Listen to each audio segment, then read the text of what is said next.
Hello, bienvenue à toi. Je te souhaite la bienvenue dans l'émission La Voix des femmes. Aujourd'hui, nous sommes avec Brenda. Brenda, est-ce que tu pourrais te présenter? Oui, bonjour à toutes. Déjà, mesdames, j'espère que vous allez bien. Donc, je suis Brenda Boukri, je suis experte en amour et en relations hommes-femmes et conférencière depuis 2015, c'est-à-dire que j'aide les femmes via ma chaîne YouTube, notamment Attitude Séduction, à devenir plus confiantes, plus attirantes et à prendre confiance en elles pour devenir de véritables femmes d'exception, comme j'aime les appeler et comme le mouvement que j'ai créé le veut. Est-ce que Brenda, tu pourrais nous raconter ton histoire? Oui, bien sûr. Donc, moi, j'ai commencé tout ça il y a un petit moment maintenant, hein. C'était en 2000, fin 2015, début 2016. À la base, j'étais quelqu'un qui manquait cruellement de confiance en moi, hein. J'étais pas du tout, l'archétype de la nana confiante, bien au contraire. J'ai vécu pas mal de harcèlement scolaire avant, très mental, mais aussi un petit peu physique. Et à 18 ans, j'apprends que la confiance en soi s'apprend. Je découvre un petit peu le monde du développement personnel et je décide du coup de prendre ma vie en main à ce moment-là. Et peu à peu, ben, je rentre un petit peu plus là-dedans et je crée en 2016 du coup Attitude Séduction. Au début, juste pour le plaisir d'aider, pour le plaisir de partager ce que j'avais appris. Et puis, de plus en plus avec le temps, alors que j'ai créé ça à côté de mes études, hein. Là-bas, j'étais dans le cinéma, j'étais directrice de, enfin, j'ai spécialisé en direction de production au cinéma. Et du coup, j'ai décidé d'arrêter mon début de carrière dans le cinéma, dans l'audiovisuel, pour me concentrer sur cette activité de coaching et ça a été la meilleure décision que j'ai prise de ma vie. Je te remercie. Pour toi, quand tu t'es lancée, donc tu es lancée depuis 2015, quelle a été, on va dire, la plus grande épreuve que tu as pu traverser durant ton parcours entrepreneurial? Alors, j'ai pas vraiment eu d'épreuves, si, j'ai eu des épreuves challengeantes comme tout le monde, mais j'ai pas eu une épreuve qui m'a vraiment dit: «Il faut que j'abandonne». La vraie question s'est posée quand je me suis rendu compte que j'aimais pas, que je ne voulais pas plutôt vivre, de l'audiovisuel toute ma vie. Quand je me suis rendu compte que le rêve que j'avais, au final, c'était quelque chose qui ne me correspondait pas, alors que j'avais fait, 3 ans d'études, que mes parents m'avaient payé 20 000 € d'école. C'est beaucoup, hein, surtout que moi, voilà, je suis fille unique, mon papa, il est assez âgé, donc ça a été compliqué de me dire que peut-être qu'il avait fait tout ça pour rien, même si à l'époque, je savais, enfin maintenant surtout, je sais que c'était pas pour rien. Mais ça a été un grand challenge. Et quand je suis allée les voir et que je leur ai demandé 3 mois pour développer mon business et qu'ils m'ont dit écoute, ok, vas-y. Ça a été 3 mois compliqués parce que je croyais dur comme fer à mon projet et en même temps, je me disais, mais Brenda, si ça marche pas, tu as fait tout ça pour rien et tu vas devoir retrouver un boulot. Et tu vois, il y avait ce stress, le stress aussi de ce que tu as investi sur ta boîte, sur ton business, le site internet, etc., qui fait que je voyais mon compte descendre, mais je ne le voyais pas monter. Donc ça me faisait peur à cette époque-là. Mais au final, ça a été le bon pari. Et aujourd'hui, c'est vrai que de toute façon, je pense que toutes les épreuves qu'on vit, que ce soit des lancements qui ne marchent pas, des personnes qui nous critiquent, des erreurs qu'on va faire dans notre parcours, ou du moins ce qu'on va estimer être des erreurs, je pense qu'en fait, tout ça aujourd'hui nous apprend beaucoup plus que les victoires. C'est-à-dire que par exemple, récemment, j'ai tourné là, il y a quelques jours, 4 heures de rush pour rien. Mon micro n'a pas marché. J'ai pas pensé à vérifier le premier rush au niveau du micro puisque mon équipe vidéo n'était pas là à ce moment-là. J'ai fait ce tournage toute seule et j'ai pas vérifié le micro. C'est un comble quand même pour une nana qui était dans le cinéma. Mais, mais en fait, à ce moment-là, bah, c'est horrible parce que c'est chiant, c'est long. Tu vas devoir recommencer ton tournage de 4 heures. Tu as l'impression d'avoir perdu du temps et quand ton temps, c'est la chose qui est la plus importante pour toi, tu l'as là. Mais je me suis dit, ça m'apprend de nouvelles choses. En fait, si ce tournage s'était bien passé, peut-être que le prochain aurait duré 3 ou 4 jours et que j'aurais pas vérifié le micro et que là, c'est pas un jour ou 4 heures que j'aurais perdu, c'est 3 ou 4 jours. Donc en fait, c'est ça que ça m'apprend et c'est ça qu'aujourd'hui, j'ai aussi envie d'apprendre aux autres. C'est que nos erreurs, les critiques, les échecs qu'on vit sont finalement le meilleur apprentissage qu'on puisse se donner pour devenir une personne plus sage, plus alignée et plus expérimentée aussi. Je te remercie pour ta réponse. Pour toi, est-ce que aujourd'hui, il y a un parallèle entre la vente et la séduction? Oui, bien sûr. Alors, moi, la drague ou la séduction, on va dire de façon plus générale le charme. En fait, c'est l'attractivité qui va vraiment parce qu'un homme peut très bien séduire un autre homme tout en étant hétérosexuel, dans une vente. Dans le sens où pour moi, c'est plus le charme et l'attractivité de la personne qui va la rendre attirante plus que la séduction pure. Pour moi, c'est l'état d'esprit. Même ce que j'apprends aux femmes, c'est pas des méthodes c'est pas des fiches d'exercice à respecter de A à Z, genre la méthode miracle pour séduire l'homme qui ne te regarde jamais. Non, moi ce que j'apprends, c'est un état d'esprit en profondeur. Et dans la vente, bien sûr, l'attractivité va avoir toute son importance puisque si tu veux vendre quelque chose, normalement, tu es en position de vendeur, tandis que l'autre est en position d'acheteur. Donc, l'acheteur, normalement, il a le lead sur le vendeur, puisque c'est celui qui a la valeur financière. Donc, en fait, le travail de séduction, le travail d'attractivité va faire en sorte que la machine s'inverse et que finalement, le but, en fait, c'est que l'acheteur se batte pour acheter l'offre du vendeur. En fait, c'est le principe de rareté qui va se mettre à ce moment-là. C'est comme quand il y a une Rolex, pour un exemple un peu luxe, il y a des Rolex qui sont très peu disponibles aujourd'hui, comme la Rolex Batman par exemple. Et pour l'avoir, il y en a qui sont sur liste d'attente depuis 3 ou 4 ans. Et quand il y en a une qui sort, les gens se battent pour dépenser 20 000 euros. Donc tu vois comment l'inverse est possible tout simplement par le charme, la rareté et l'attractivité qu'on va dégager. Je suis tout à fait d'accord avec toi et en plus, c'est drôle parce que j'en parlais il y a pas longtemps. Pour toi, aujourd'hui, qu'est-ce que ça veut dire coach? Alors moi aujourd'hui, je me considère plus coach. C'est curieux, je me considère experte. Le coaching, ça, aujourd'hui, malheureusement, c'est un terme qui est de plus en plus utilisé à la volée. C'est ça qui me dérange un peu, c'est que pourtant moi aussi, hein, j'ai commencé, j'avais peu d'expérience et c'est important de se lancer. Mais ce qui me dérange, c'est les gens qui vont utiliser le mot coaching comme ça et qui vont penser que coaching égale sauveur. Tu vois? C'est-à-dire le fait de tu coaches, donc tu vas sauver des gens. Sauf que quand tu fais ça, tu rentres déjà en plein dans le triangle de Cartman et en plus, tu fais l'opposé de ce que doit faire un coach. Le coach veut le bonheur de son client, mais jamais au détriment de lui-même. Et quand tu te mets à vouloir sauver des gens, tu dépasses le cadre professionnel et ça devient dangereux pour toi. Donc pour moi, le coach, la définition d'un coach, c'est une personne bienveillante qui va utiliser son don ou sa puissance spirituelle, émotionnelle ou son expertise pour créer quelque chose de beau, une société ou d'aider un maximum de personnes avec bienveillance et surtout avec ce qui est primordial, avec une clarté d'esprit sur son activité et sur son rôle. Je te remercie pour ta réponse et d'ailleurs, il y a une question qui me vient du coup quand tu me parles, voilà, de sauver finalement, tu sais, le client. Toi, est-ce que tu es passée par cette phase de: «J'ai envie de sauver les autres»? En fait, c'est surtout arrivé pour une cliente que j'avais eue à l'époque. Ça a fait un peu le cas du médecin qui voit son premier mort. Enfin, j'ai eu un peu cette impression-là. C'est une cliente, j'avais 18-19 ans. J'ai plus l'âge exact, mais je débutais vraiment. Et j'ai une cliente qui vient me voir et qui me demande si elle peut avoir un coaching avec moi. Donc je lui dis oui, sans savoir la problématique de la cliente. C'est une jeune femme d'une, je sais pas, 26 ans, 27 ans.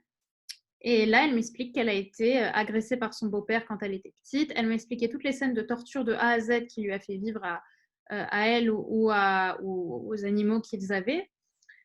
Et là, en fait, je me suis mise à pleurer. Et parce que j'étais vraiment dans le truc, que je m'y attendais pas.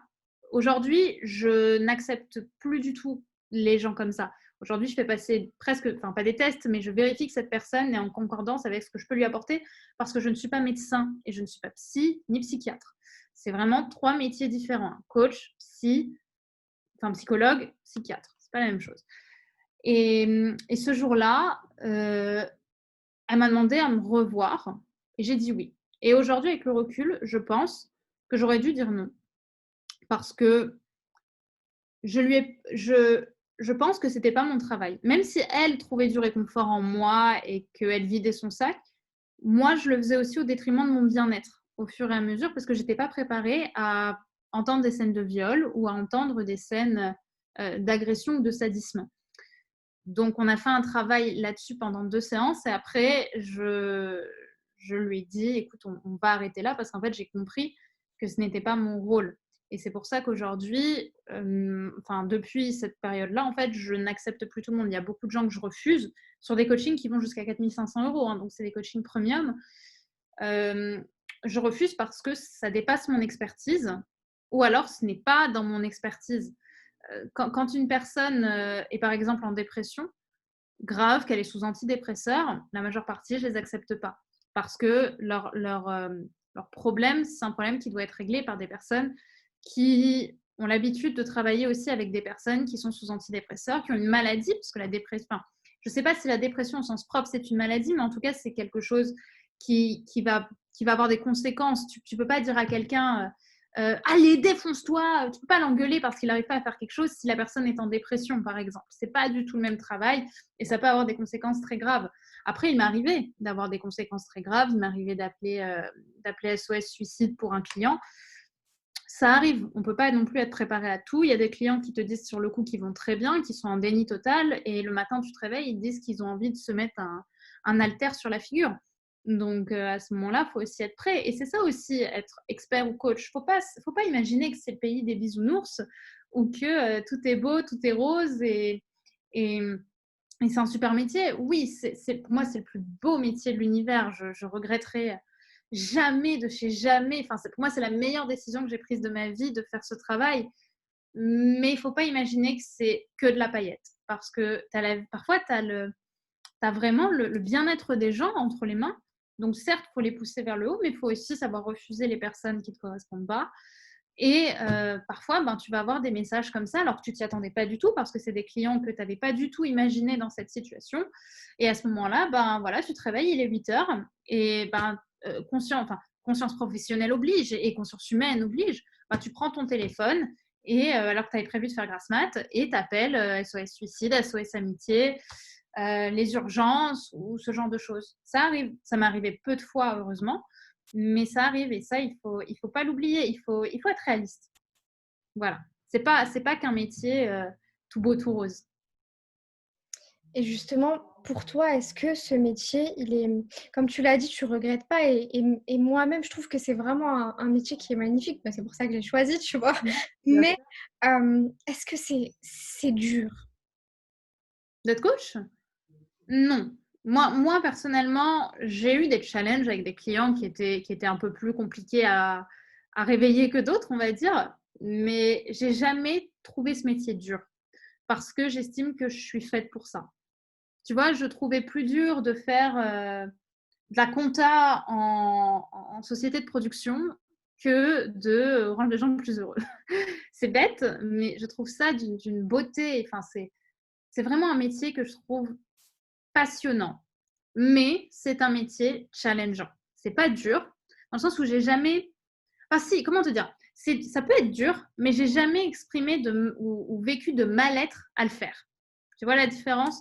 Je suis tellement passionnée par ce que je fais que j'ai jamais trouvé ça. Je me suis jamais dit putain, pourquoi je fais ce métier? J'ai eu des clients qui étaient dans des situations compliquées, il faut les relever, mais je peux pas, mais j'y arrive pas, machin. Tu lui expliques 15 fois la même chose, mais j'ai jamais trouvé ça dur parce que ça m'a toujours passionnée. Voilà. Et est-ce que justement, selon toi, tout le monde peut devenir coach aujourd'hui et accompagner les autres? Euh, je pense que tu peux être coach dans beaucoup de choses. Par contre, il y a une chose, enfin deux, qui vont être pour moi obligatoires si tu veux devenir un coach sain, c'est la bienveillance et la pédagogie. C'est-à-dire qu'il y a plein de gens qui sont des très bons dragueurs, plein de personnes, mais qui pour autant seraient à mes yeux de mauvais pédagogues. Ce ne sont pas des personnes qui sont forcément dans la sphère entrepreneuriale ou autre, mais je pense même à des amis. J'ai un ami récemment qui m'a dit Brenda, est-ce que tu penses que tu pourrais me prendre dans ton équipe si tu me formes, etc. Je lui ai dit non. Je lui ai dit, écoute, ça demande du travail. C'est pas un métier que tu fais comme ça. Mais je lui ai dit surtout, il te manque quelque chose de primordial si tu veux devenir coach, c'est l'écoute. Parce que c'est quelqu'un qui parle beaucoup. Et il est excellent dans ce qu'il fait, c'est quelqu'un de très charismatique, mais il manque d'écoute. Et l'écoute, c'est une partie cruciale de la pédagogie. Et ça c'est voilà, c'est primordial pour moi. Il faut que la personne soit pédagogue, qu'elle ait la volonté aussi d'aider à éduquer et qu'elle apprenne à comprendre les gens pour au mieux les éduquer dans le domaine qui les intéresse. Et la deuxième chose, c'est la bienveillance, l'envie de pousser les autres vers le haut. Est-ce que, selon toi, et je te pose cette question qui me vient là comme ça, c'est parce que j'en parlais encore ce matin avec une cliente en ligne, et je lui ai dit à un moment que pour pouvoir justement aider les autres, il fallait d'abord s'aider soi-même. Qu'est-ce que tu penses de cette philosophie, on va dire? Bah, je pense qu'on commence tous, quand on fait ce métier avec le cœur et les tripes, on le commence tous parce que ce pourquoi, il nous dépasse. Parce que c'est quelque chose. Moi, j'ai été harcelée pendant 17 ans à l'école. Tout le monde me trouvait moche et grosse. Je me trouvais moche et grosse. Quand je me suis transformée, mon pourquoi il était fort. Parce que avant tout, je pense que dans mon métier, c'est moi que j'ai voulu guérir aussi. À travers tout ça, je voulais me prouver peut-être que j'étais capable. Mais en fait, je pense que aujourd'hui, par exemple, je n'ai plus cette problématique-là, même si évidemment ça continue de faire sens, parce que comme je le dis, moi à l'époque, j'aurais aimé avoir une petite Brenda qui me dit que je peux apprendre à séduire. Quand je vois les gens sur YouTube me parler, voilà, c'est magnifique. Quand là, on a passé les 300 000 abonnés sur YouTube, ça m'a rappelé un peu mon passé. Je me suis dit, à une époque, j'étais toute seule. Aujourd'hui, on est 300 000, c'est fou.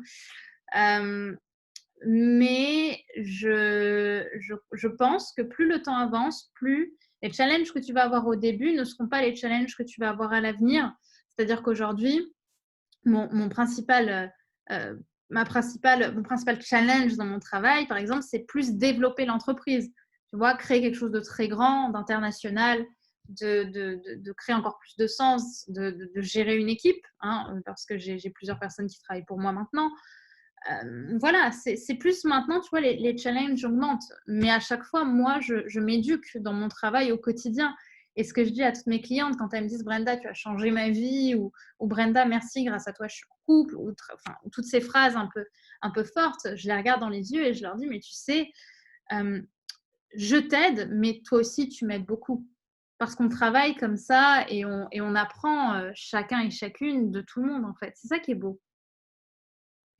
Tu as tout à fait raison, on apprend en fait à travers chaque client et qu'est-ce que tu dirais justement aux personnes qui aujourd'hui sont très loin, tu sais, du développement mais qui n'osent pas encore justement se lancer? Se lancer ou dans le business ou Ouais. dans la prise de confiance en soi? Dans le business, l'expérience, pour moi, prendra toujours le dessus sur la théorie. Hem, Tu peux apprendre, tu peux passer ta vie à apprendre, mais pour moi, l'apprentissage prendra souvent plutôt plus de temps que l'expérience. Je vais donner un exemple pour illustrer ça.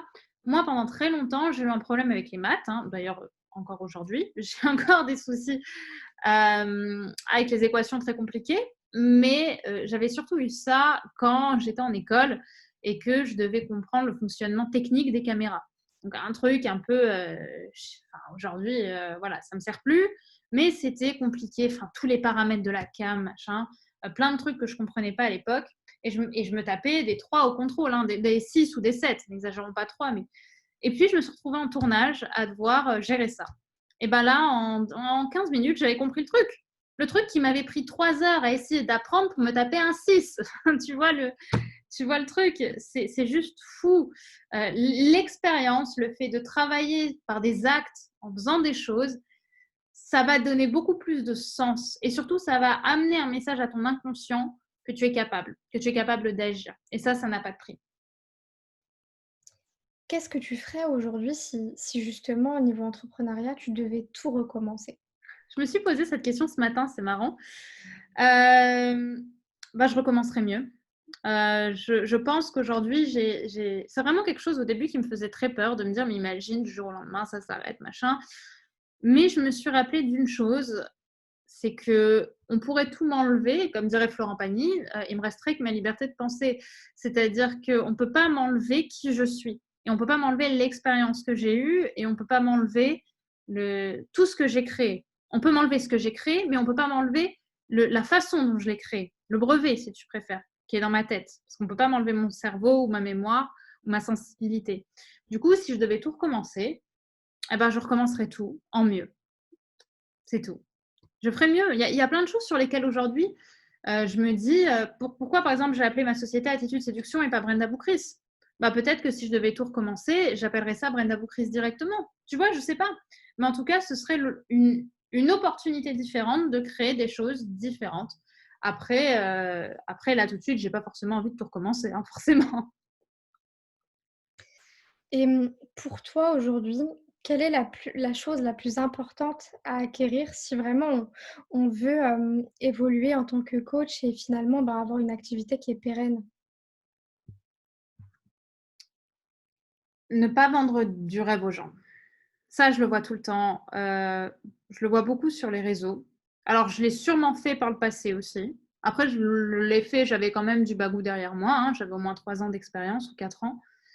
Mais je vois beaucoup de gens vouloir se lancer dans le coaching. Je vois beaucoup de gens faire une méthode qui est de plus en plus répandue, c'est-à-dire d'écrire des pavés comme ça, en expliquant la vie et en disant si tu veux aller plus loin avec moi, je t'invite à m'appeler ou quoi. Et moi, dans l'idée, cette méthode ne me dérange pas, je l'ai moi-même faite. Par contre, quand c'est fait par des personnes qui n'ont aucune expérience et qui derrière vont te vendre quelque chose qui vaut 5, 10, 15, 20 000 euros, alors que cette personne n'a pas la pédagogie ou n'a pas l'expérience ou n'a pas l'expertise, pour moi, c'est pas possible. Au début, tu peux avoir beaucoup de talent. Au début, il faut apprendre. Il faut apprendre, il faut s'expérimenter. Et moi, je crois que aujourd'hui, je prends très peu de clientes premium, c'est-à-dire de clientes en one-to-one, mais j'estime qu'au début de ton coaching, en tout cas, je ne parle pas des formations, je parle du coaching, tu dois vendre tu dois utiliser ton temps pour coacher un maximum de personnes et gagner en expérience. Moi, mes premières séances de coaching, elles coûtaient 50 euros. Pour te dire, aujourd'hui, c'est 290 euros de l'heure.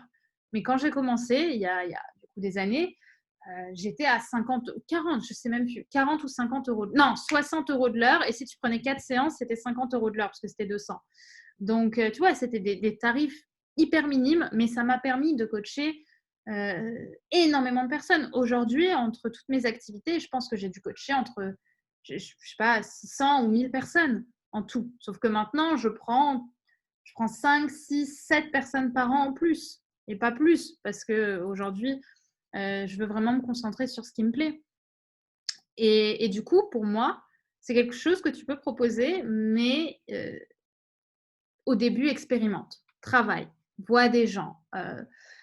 Voilà, si tu veux gagner beaucoup en peu de temps, fais de la formation en ligne si tu veux, gagne du temps. Mais pour moi, si tu veux prétendre à ce métier au début, ben, il faut un peu suer de son front et travailler sur ton expertise, sur comment tu vas apporter des choses aux gens. Parce que moi-même, j'ai été coachée, j'ai cherché des coachs et j'ai payé des sommes pour des coachs qui n'en valaient à mes yeux pas la valeur ou pas le prix. Ça ne veut pas dire que c'était des personnes malveillantes, mais c'était des personnes qui ne m'apportaient pas ce dont j'avais besoin à ce moment-là. Et ça, pour moi, quand tu payes plusieurs milliers d'euros, c'est inadmissible. C'est inadmissible. Et c'est pour ça qu'il faut créer de l'expérience. Et après, voir les retours clients, demander des témoignages, demander comment t'améliorer. Moi, je l'ai fait pendant très longtemps. Est-ce qu'il y a des choses que tu voudrais que j'améliore? Est-ce que cette séance aurait pu être meilleure? Je sais que ça peut paraître un peu relou pour l'ego, mais c'est vraiment comme ça que tu deviens excellent. Moi, aujourd'hui, mon taux de satisfaction en coaching, il est de 100%. Je n'ai pas une seule cliente qui m'a dit ne pas être satisfaite du coaching qu'elle a fait avec moi. Donc voilà, c'est sûr. Tandis que si en plus de ça, tu t'expérimentes et que derrière, tu as un mauvais retour client, c'est quelque chose qui va se savoir. Parce que le business, le réseau, il est petit. Quand une personne a une mauvaise réputation, ça se sait facilement, ça se sait rapidement. Et c'est pas bon parce que c'est beaucoup plus facile de se créer une bonne réputation que de s'enlever une mauvaise réputation. Ça me fait penser à une phrase que j'avais vue une fois, c'était, tu peux mettre, je sais pas moi, en gros plusieurs années, tu sais, pour te construire vraiment, une image, mais ton image, en fait, elle peut être cassée en 2 secondes, quoi. Oui, c'est ça. Est-ce ça. que Excuse-moi, je t'ai coupé. Non, non, vas-y, je t'en prie. Est-ce qu'aujourd'hui, finalement, là, pour terminer, on va dire, tu auras un message à faire passer aux personnes qui vont voir cette interview? Donc toi, tu as surtout des personnes, qui veulent booster leur Qui veulent professionnel. se lancer dans le monde du coaching. Je pense qu'un bon coach, comme je l'ai dit, c'est de la bienveillance, c'est de la pédagogie. Si vous avez déjà ces 2 qualités, c'est déjà super. C'est déjà super. Je vous invite vraiment au début, si vous êtes vraiment au début ou que vous n'avez pas encore commencé, expérimentez-vous, même faites limite des coachings gratuits, pour votre famille, pour vos amis. Alors moi perso, je coache plus, enfin je coache jamais, mes amis ou ma famille parce qu'on ne coache pas ses proches. Mais au début, conseillez, essayez de comprendre, regardez un maximum de vidéos sur internet, formez-vous, allez dans des assos ou des machins, mais essayez un maximum d'aider.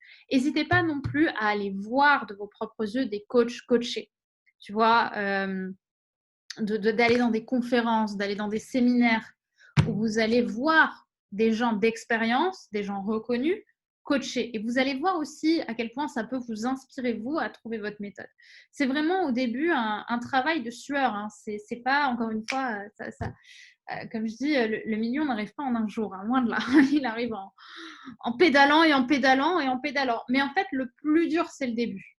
Après, tu vas avoir d'autres formes de challenge, mais ce qui est cool, c'est que tu auras des gens qui pourront t'aider parce que tu auras les moyens de déléguer. Et ça aussi, c'est très important. Bah, je te remercie pour ce moment, Brenda, c'était vraiment un plaisir. Je t'en prie. Bah, écoute, je te propose qu'on se laisse là-dessus. Je Ok. t'enverrai le lien de toute façon pour le replay. En attendant, je te souhaite une superbe soirée. Bah, merci, bonne journée à toi. À toi aussi.